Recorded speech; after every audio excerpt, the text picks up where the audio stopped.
So, Carl, when did the New Mormon Challenge get published? Because that was in the mid '90s, or late '90s, somewhere in there. No, the New Mormon Challenge book that I co-edited with Frank Beckwith and Paul Owen came out in 2002. 2002, okay. Before that, there were two pieces that Paul Owen and I co-authored. The most well-known was a piece called Mormon Scholarship, Apologetics, and Evangelical Neglect, Losing the Battle and Not Knowing It. That came out in Trinity Journal in 1998. Okay. It originated as a regional ETS paper that we delivered at Talbot in 97.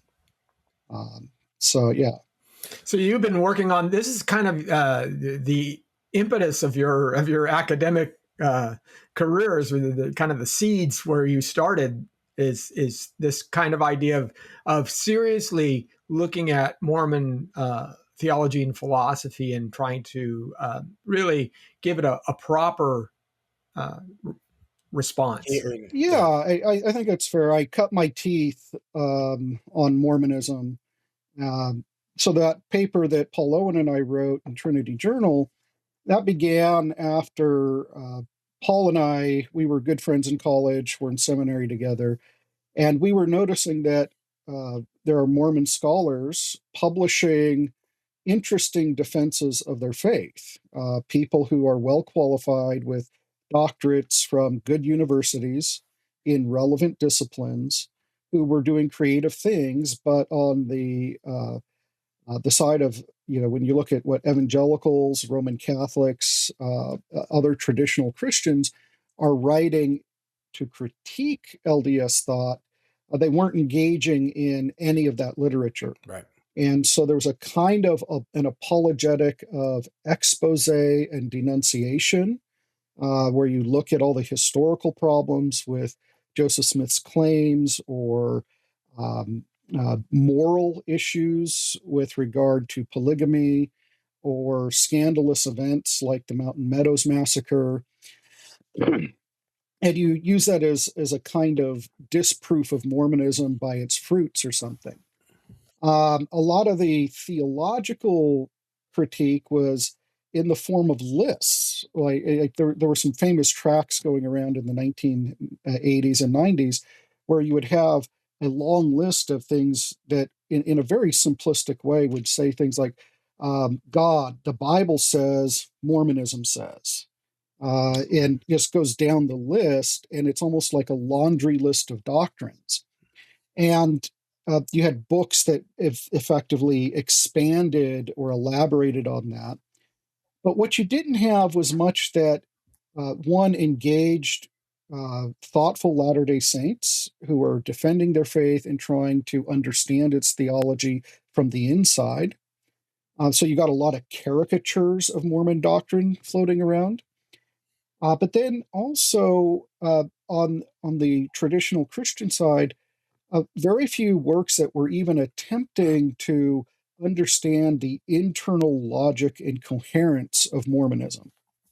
And so it hit me one day in a missiology class that just as we look at worldviews of unreached people groups and try to understand how they look from the inside, what the premises are, what the internal logic is, why does this make sense to people, we need to do the same thing with regard to the beliefs and practices of our Latter-day Saint friends, neighbors, family members, as well as any other group that, from an Orthodox Christian perspective, we would say their beliefs are seriously deficient, heterodox even. But there's a reason why people believe these things and find them plausible and attractive. And so it's important that we try to understand that. And in that, my whole approach has been kind of the golden rule approach: do to others as I'd have them do to me.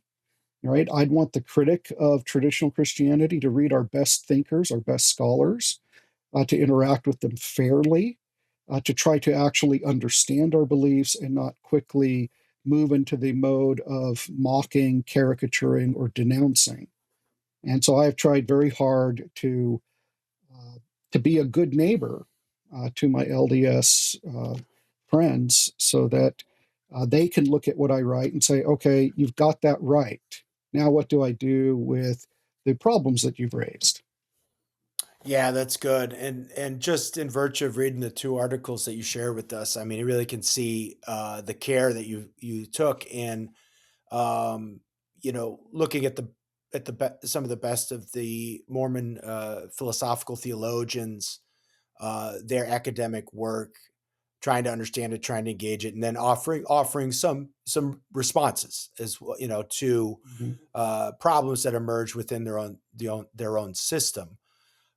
So let's get on to and so again to the main thing, the main issue we're looking at here, because there are, and we are, I think, like I said, we seem to be more aware of things like maybe historical problems surrounding um, Mormon documents that are taken to be Mhm. revelatory or taken as their scriptures. And I think we tend to focus a lot on that. And of course, the problematic life of Joseph Smith and so on and so forth.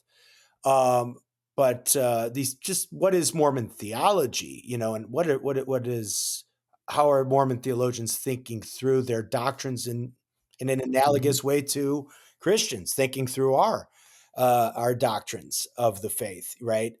So one of the articles that you wrote was trying to get a classification of how we to classify um, uh, like from a worldview perspective, specifically with regards to ontology. Like, what is Mormonism? We hear often we hear it called polytheistic. Some scholars have called it even atheistic, or is it monotheistic or tritheistic? So we've heard kind of all of those ascriptions to Mormonism. You carefully work out in this first article sort of a more specific kind of description of the Mormon doctrine of God. So maybe just give Mhm. us an overview of the article, and then we'll get into some of the Yeah. bits and pieces of it. So, just a little background about that piece. It appeared in a book, a festschrift, a book honoring the LDS philosopher David L. Paulson, called Mormonism at the Crossroads of Philosophy and Theology, which is actually a two-volume work. This is just the first volume. And my essay is the first essay in the book. Um, and I was invited to participate along with three or four other non LDS scholars because I had developed a friendship with David Paulson, who passed away about 4 years ago. I actually met him on the Biola campus at a meeting of the Society for Christian Philosophers. And he was in Southern California to present a paper on Joseph Smith and the problem of evil. He was looking for a ride back to his hotel, and he was in the middle of campus trying to wave down a taxi. And I had to inform him there are no taxis coming through here, but I offered to give him a ride to his hotel, and I offered to pick him up the next day. Um, and he invited me to breakfast that next morning. And so my wife Elizabeth and I had breakfast with him and his wife.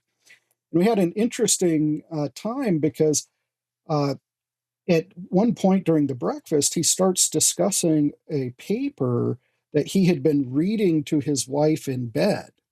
And as he's describing this paper and is very excited about it, it becomes clear it's the paper that I co authored with Paul Owen. Mm. And he didn't realize that I was the author of the paper. And so I shared that with him. And ever after that, he and I uh, would see each other at conferences. We exchanged email. He asked me to actually read and give comments on some of his papers before they were published.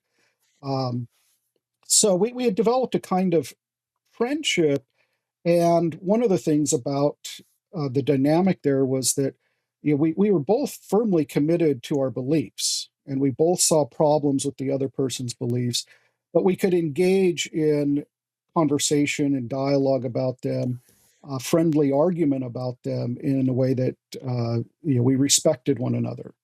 and we took each other seriously as people trying to truly understand the other person's point of view and its merits.